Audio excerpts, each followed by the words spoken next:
doing your photographs now in the in the next. Oh, fantastic! Yeah.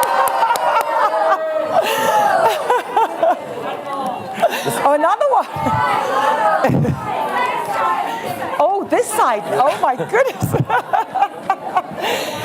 The room is filling with excitement now. We're going to give you a few more seconds, and then if I can ask you very kindly, when in our conversation, if you don't use your phones, if that's okay too much, so it's not distracting. Yes, my problem is as soon as you do it, I'll go into a pose. And then we'll lose track of the conversation. So just a few more seconds, ladies and gentlemen. Thank you for your patience, and thank you for your cooperation. Wonderful. Oh, you just want to see? What do you mean see him? You want to hear him as well, of course. That's very important. So, ladies and gentlemen, welcome to an insight and idea with the legend that is Shah Rukh Khan. Thank you. Thank you very much, everyone. Now, just before I start speaking to you, Mr. Khan, I would just like to remind the ladies and gentlemen here, not that they need reminding, of how wonderful you are.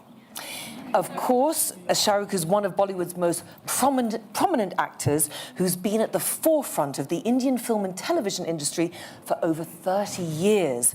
Forbes have called him one of the biggest movie stars in the world, and Newsweek have named him among 50 of the world's most powerful people. He's used his influence to help others and has a deep commitment to improving child education and public health in India. He's working to improve the living conditions and rights of underprivileged people across the country. He's also the founder of the non-profit Mir Foundation, named after his father, which provides support to female victims of acid attacks and major burn injuries through medical treatment, legal aid, rehabilitation, and livelihood support. He's also been responsible for the creation of specialized children's hospital wards and has supported childcare centers with free boarding for children undergoing cancer treatment. He's the recipient of the World Economic Forum's Crystal Award 2018 for his leadership in championing children's and women's rights in India. Ladies and gentlemen, please welcome Shah Rukh Khan.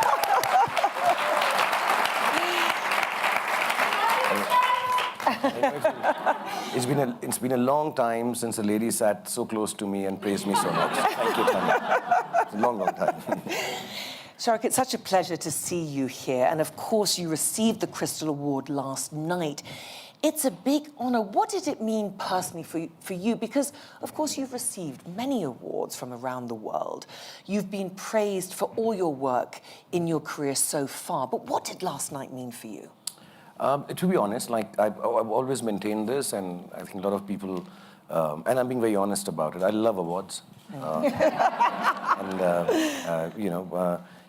like I mentioned even last night, movie stars are meant to be narcissists, and we're supposed to be self-obsessed. And when we do a job, a film, or an act, you want to have the biggest award. And I'm, as a matter of fact, if I may say so, rather greedy for them. But having done this work, what I was doing, I had no idea, to be really honest, that awards like this exist. When you're doing, see, what I do as an actor is what I do, and it's good. I always think it's the best, and I deserve the award. And when I don't get it, I believe maybe the guys didn't understand the amazing art form that I portrayed at that time. But for something like this, I'm not saying it with modesty, it's truly undeserving. Because, when I started working towards this actually 4 or 5 years ago, the foundation came in about 2.5, 3 years back, because we needed to regularize it. When I was working with these women, I went in with the concept of a huge amount of, how you are not narcissistically compassionate, that I'm doing a good thing, I need to do this. And that's how most people start, I think, or at least I did. And then I realized, being with them, that they didn't need any empathy. They're very brave on their own. They didn't need any charity. They just want a certain sense of solidarity. They just want you to be with them. And they don't need another definition. which we are only too eager as a society to keep giving women one after the other. When I say women in this case, because 85% of the people, acid attack victims, are women. And I just started feeling that they're doing much more for me after being in a profession where beauty is really looked up to and loved, and we are surrounded by it, and we are all the time talking about it, you know, from the smallest of things to the biggest things, how beautiful this is, how beautiful that is, how pretty films are. And then suddenly on this world where that beauty has been stolen away from you, and they don't need anything but just to be able to, define themselves for themselves. So when I get this award, it actually is the first time in my whole career that I've gotten an award for somebody else's work, somebody else's courage, somebody else's great thoughts, and I genuinely believe that. I'm not saying it out of modesty. So it's really nice that I'm here, also meeting so many people who have a similar strain of thought as I have, on much larger scales in terms of setting up foundations. That's something I don't know how to regularize as yet. So I'm here to learn, and I was very, very humbled, and I'm extremely grateful for the award, and especially to Mrs. Schwab for holding it for so long while I gave a long speech. She's so petite and sweet, and she's holding that award. And I asked her, is it heavy? She said, no, it's not. It's all right. But Jacques, you started the Mir Foundation in 2013, and of course you are helping women who have suffered horrific acid attacks and burns and these awful injuries. But what motivated you in the first place? Because of course, using your global stage, using your global fame, you could pick a number of different initiatives, a number of different charities. So what made you start the foundation? Actually, Tanya, it's the number. I was in a hospital. I had some physiotherapy to be done for my shoulder, and it's a hospital I go regularly to, and always visit. Everybody, kids and women and families. They come, please visit the rooms and all. So I always go for a round late at night, so I don't disturb people. And there was this case of 2 kids from Kashmir whose house had been bombed, and I think they lost their family, and they had 60-70% burns. And in the same time, I wanted to buy a new PS3 had come out, a PlayStation, for my son, and the shops were closed. So I'd got a shop open because I'm a big movie star. And I got that PlayStation, and I then went to this hospital for my physiotherapy to bring this. And as I saw these kids, and they didn't even realize the extent of suffering they had, actually. They were so young. Yeah. And so I left the PlayStation there, and on the way I tried again to get the shop reopened for my son's PlayStation, but it failed. And I came and told my kids about it. And I think things happen by chance sometimes for the good. And I saw them, and they recovered over a year and a half. We got some really nice doctors to come down, look after them. My kids were of similar age then, a boy and girl. So it was, I guess, a more personal compassion also that came into being. When you become a parent, then you become a little more compassionate and gentler. And then I met these ladies, who had been victims. And I kind of started studying, finding out from people, and realized that officially there are only 400 acid attack victims in India. And there's so many issues we all can follow, like you said, and I participate in lots of them indirectly. My friends do it, and sometimes your presence is important so that it gets a voice. So I do all that. But this, I thought, is it's just a number. 400 is a number that I think I can individually, without really having to run from pillar to post, contain, rehabilitate, perhaps, and I pray for myself that my business becomes so big that I actually employ all of them with me. Instead of trying to find, so I have a small company which has a visual effects, and we make film production, and we run a cricket team, and I've been telling them, listen guys, grow your business, so we need more employment, so I get all these ladies to come, and it's only 400 people. And I'm sure at Davos, people have companies which have thousands of people employed. So I think if I can just self-employ them, they're just 400. So the number made me feel that I can really help this, and it will feel touchable help to me. that, we have been able to control lives of 400 people. Yes. And then on the other side, there's a whole policy part of it, how acid is sold in India. Then there's a law part of it, the oppressor, how they should be punished. And I want to tackle that later. And I have some really wonderful people. See, individually, I just thought I should just go to people who are already doing this work. So we have a body called Make Love, Not Scars. And there are these young boys and girls working with them. So they've been doing all the work. And Mir Foundation kind of connects with them. And we want to encompass everyone around the country and try to, sort it out. We hope so, opening some rehab centers. The last bit is to open a specialized hospital also. So we'll do that step by step, but contain it within ourselves. I don't know, I'm being selfish about it. I just want to do it myself. I just want to be able to get it done with like-minded people who feel the same about this as I do. SHAH, women make up 80% of acid victims in India. And I just wondered, you talk about helping them and, of course, finding the solutions. But is there an argument to say, why is it happening in the first place? Why do you think there has been an increase? And what is the culture behind it?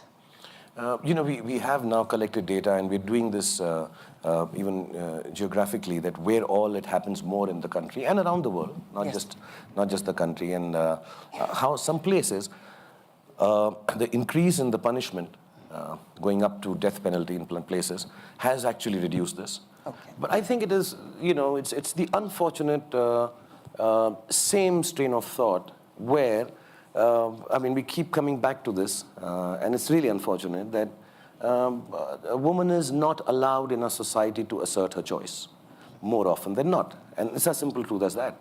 And there are different ways and methods and level of brutalization that men go to so that women don't have the right to assert their choice. And this, I think, perhaps is the most brutal. Or one of, you can't actually quantify it and say this is most or not, but this is the unfortunate truth. And I think this categorization of women as a gender, which is whose choices have been taken away, or whose society is so keen to keep on defining and wanting this gender to stay in that definition. I think the problem stems from there. It's a larger issue, and as sooner that we can curb this and get this whole conversation of equality actually becoming true and clear, I think these kind of issues will get resolved on their own. But till then, yes, you need to make sure this oppression and this exploitation is kind of controlled by people who want to as much as we can. How do you think people can take steps to change minds and to change hearts in respect to how women are treated in India? What do you think are the action steps that people can take to move this conversation, as you say, forward? I think, there are 2-3 things I think which are going to happen. And so I'll try to speak in the larger perspective, not just in the Indian context. Yes. I think it's the methods of oppressing women are different in different parts of the world, but the oppression is what is common.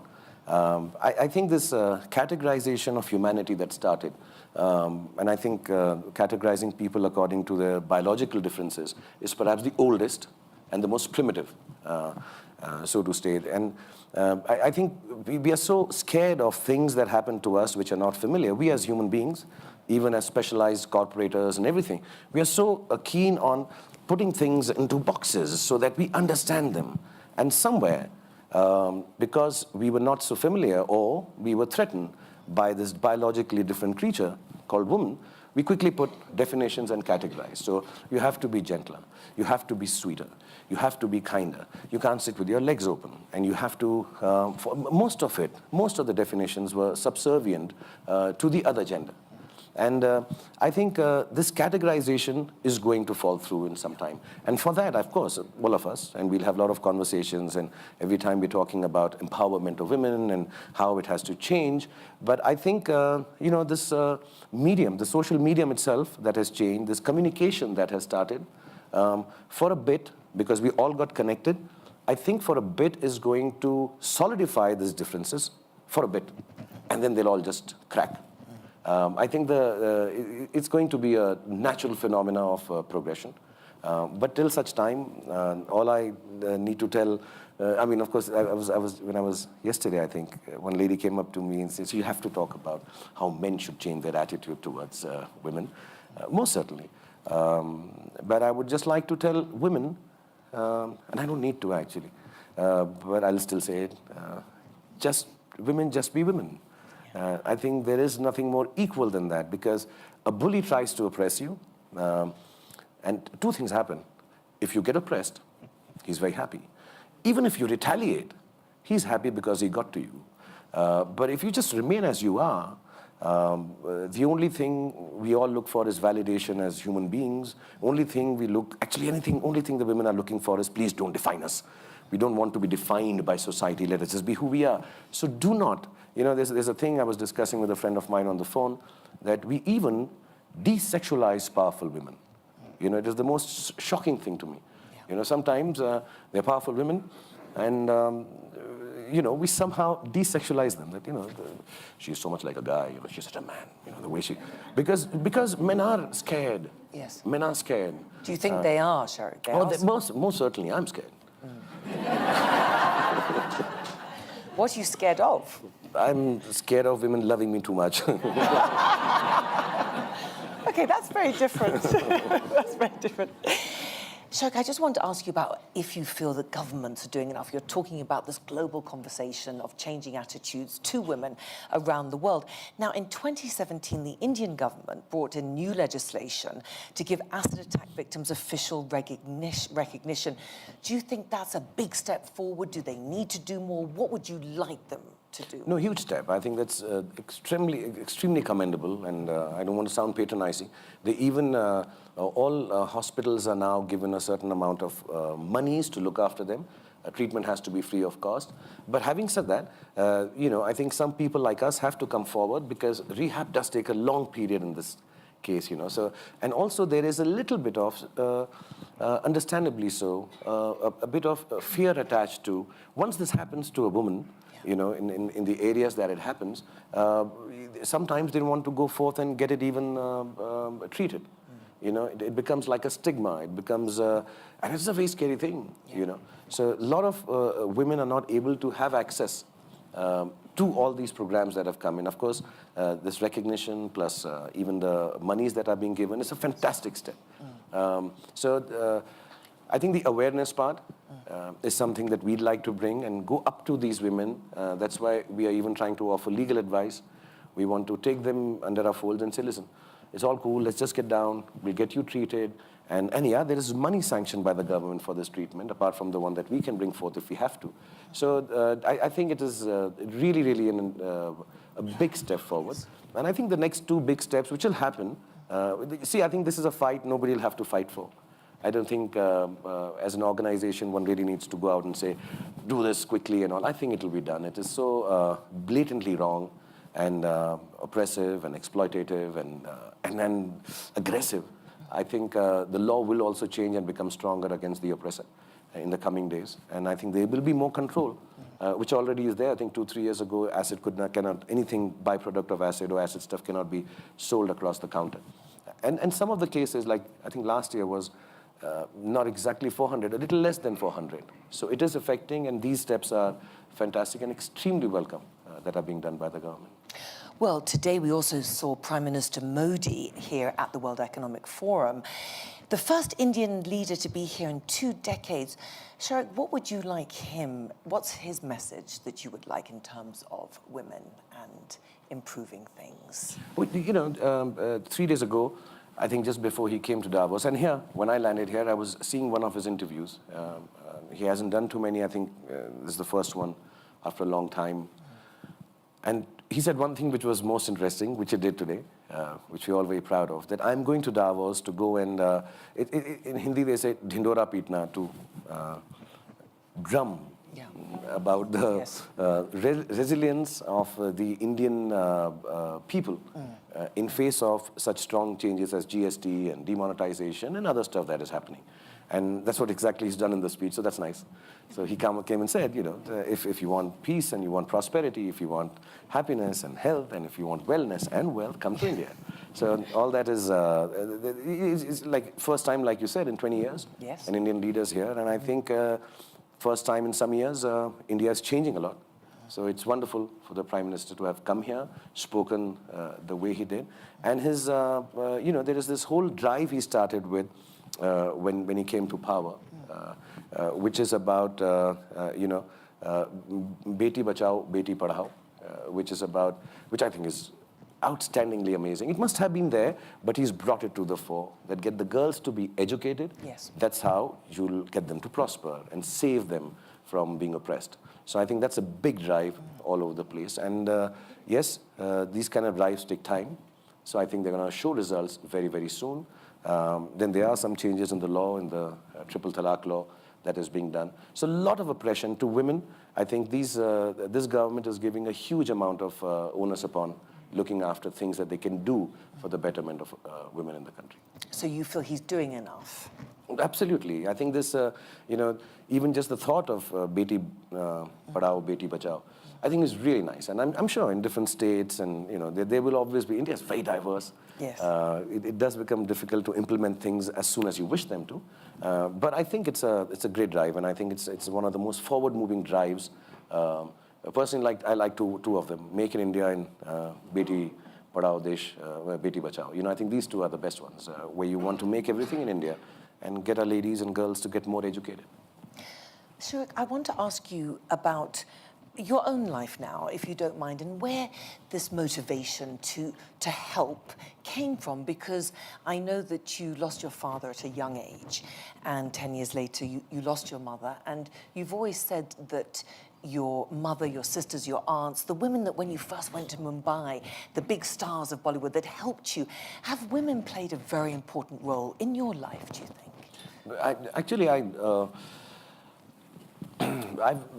How do I say this without sounding wrong? I don't spend time in the company of men. Okay. I'm sorry, gentlemen, but you won't be spending time with me today.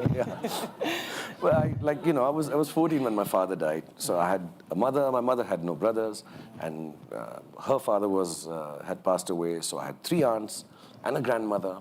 And then my mother passed away. I have a sister who's unmarried, lives with me even now. Then I had a wife, and then I had a daughter. And in between these two, I started working with all the girls in the country when I became an actor. Yes. So I've not had the chance to be with men. Yeah. So I am naturally inclined towards women. I'm choosing my words very, very carefully, lest they are misconstrued. Yes. And when I started, I'm telling you, my mother was very strong. Every boy's and every girl's mother is very strong. That's a given. I'm a movie star, which is a difficult business for any lady to handle. Yeah. My wife does that with amazing aplomb and quietude, and she's extremely strong. And then I started working with these women, and the whole idea of what a woman has changed when I started working with all the girls that I worked with. On the exterior, they're the most beautiful women, physically charming, attractive. They work harder than I do. They come 4 or 5 hours before I even land on the sets. They are, and I'll say this, I've seen it with my own eyes, or felt it, not seen it maybe. They are somehow considered secondary in the scheme of things of this film world. It's a man's world. Like I said, they work harder at everything. And at the end of it all, when the film ends, I take all the credit and become the biggest superstar in the world. Yeah. And they don't get anything out of it. They're just Shah Rukh Khan heroines. And the beauty of it is that knowing how unfair it is, they have not reduced themselves and gone into victimhood. I think that's something that I love about most of the women that I've spent time with. There is no giving in to victimhood. They are not turning around and saying, God, what I can do, this world, this is a man's world, and I do. None of them crave. They have the courage, the bravery, the strength to realize that, what, this is how it's going right now. I do work harder than Shah Rukh. I am better than Shah Rukh, and I include my wife in it, my daughter in it, my sister in it, and all the girls I work with. And yeah, it's all right if he's sitting at Davos right now and giving the speech. We are not there. But they know they are the real strength, and because they know, I know that they know. I just love them and respect them so much. So when I got an opportunity like this, I'm like, I need to work with women. I know it may sound confusing, but it's the truth. I just want to work with women because here I found a set of women who are also actually, none of them, you know, there's Lady Gulnaz, there's Nidhi, there's Kanta. I meet them and they're really naughty and sweet, just like my heroines are. Their faces have been unfortunately disfigured, but they still smile with the same kind of madness that they must have earlier. And none of them have succumbed to victimhood. And working with these women, I realize I have got so much courage. You know, here I am cribbing about, my God, this film has not collected money, oh, that movie star. And I've been finding so many faults with my life in the last 10 years. And realizing that, God, I have so much more, oh, I don't have this, I don't have that. I want a private plane and small little losses, things feel as if the world has come to an end, the whole world is against me, and you know, I've become such a victim. And then I started working with these ladies, and I realized there's nothing wrong with me. And I think that strength has only come because I've spent time with extremely strong women, and the strength is that they don't, they just wear it off the cuff. They're not saying it to the world. Neither does my wife talk like this, my sister or my daughter. And like I said yesterday, I really want to thank them for bringing me up well. That they've taught me that I have to request them to get a yes out of them. Sometimes implore, many times beg, but never to force a yes out of them. So I think this way, the way my sister and my wife and my daughter have brought me up, just makes me feel a little more happy in the company of women. And I'm draining them of all the courage they have. I want to thank every woman, guys too. It's nice to, I mean, you're wonderful, and I'm not saying you're the oppressors, you all are wonderful. But I really want to thank every woman for allowing me to drain so much bravery from them and keep it in my heart. And I really am. I tell my two sons, I want to be a woman when I grow up. Well, Shahrukh, it's very inspiring for everyone to see your passion about making a difference in terms of equality, in terms of everything that you're doing. And I just, as a final question, and I'm very sorry, ladies and gentlemen, but we have run out of time. Here at Davos, creating a shared future in a fractured world, what is your message? I think, like I was saying, we are in a world which is, like I said, humanity is so strongly categorized. Even business-wise, you know, specialization and categorization is, we think it's specialization, and we've done it so strongly. I think it's going to change now. And I think Davos is completely right in bringing this to fore. Also, we will notice, you know, the chauvinism of some of these categorizations coming out very strong. Religion, the differences and categories we've created really strongly on social media. You'll be trolled and you'll think the whole world has gone mad. We're right now at the cusp of that. But you know, one has to realize that within this space where everybody is right now trolling and being so aggressive, and more strength is being given to these categories and differences of region, religion, caste, color, everything, and women, the underlying thing is that even to troll, you're connecting with people. You are going to connect to people. And I think Davos puts that message out very clearly. Let's connect, because that's the only way to overcome this fracture. Because we are connecting today here, we don't even know. I was just telling my team that, you know, we may have to connect with aliens also very soon. You know, we will, and find out how minuscule and small we are. And every movie, and so sorry to say, why is it that every movie the aliens are the aggressors? Have you ever thought we are projecting maybe us? Maybe they are not coming here because they think we are very aggressive. Maybe they're just waiting, calm down, let Earth calm down, and we'll just go down and tell them, we come to make peace, you know. So I just feel that Davos is just saying it at the right time, that please come together. And this coming together, underlying coming together with the social media and all of us here, I think that is going to finally break this, is going to fracture the fractured world. It's just going to take away all these, you know, categorizations and just make them a thing of the past. And we'll, whatever we construct as humanity, as businessmen, as self-employed, as actors, as writers, as media people, whatever we construct is not going to go ahead if there is a disparity in terms of winners and losers. And I think at this point in time, even Davos itself, you know, they realize that this globalization has let out some losers, and we need to take care of them. You know, we just can't have the winners like me wanting to have a private plane. You have to, you know, look after the losers too, and they have to be brought up to this level. So even if it's for business, business thrives, and that's why I said, power has to get out of the way of progress. We all have to get out of the way of progress. We just have to, you know, these resources have been, we were just gatekeepers. Some of us have been chosen by, I think by mistake, me, some by design, some by hard work, but we are the gatekeeper of resources. We are not the owners of those resources. And resources and human beings were created for equal usage. There were no differences. Equality is not a man-made criteria.